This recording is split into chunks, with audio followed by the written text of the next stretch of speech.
सब गोटे प्रणाम करै छी। आइ रामनवमी अछि, भगवान के जन्म छनि, ताहि लऽ कऽ एकटा चेतावर गीत लऽ कऽ एलहुँ हेँ। सब गोटे सुनियौ, सब गोटे लाइक कमेंट शेयर करब। जनमल राम लखन माहो रामा, चैत महीनमा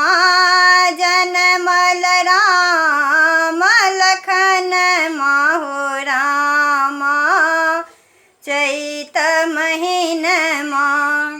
किनका के रामा किनका बाबू लक्ष्मण, किनका के रामा किनका बाबू शत्रुघ्न, किनका के भरत ललन माहो रामा, चैत महीनमा जनमल राम लखन माहो रामा, चैत महीनमा कौशल्या के रामा सुमित्रा बाबू लक्ष्मण, कौशल्या के रामा सुमित्रा बाबू शत्रुघ्न, केकई के भरत ललन माहो रामा,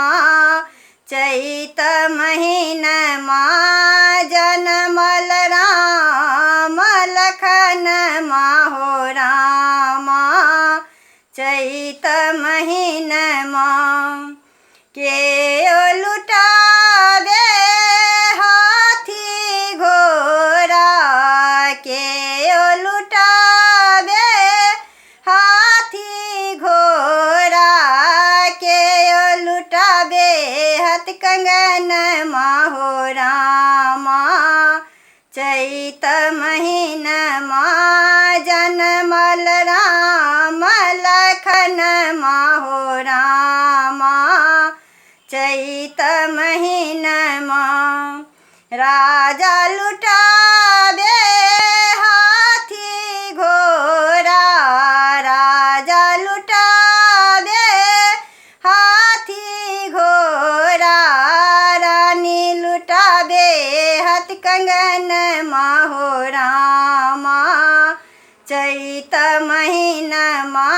जनमल राम लखन माहो रामा, चैत महीनमा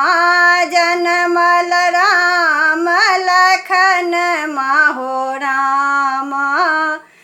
चैत महीना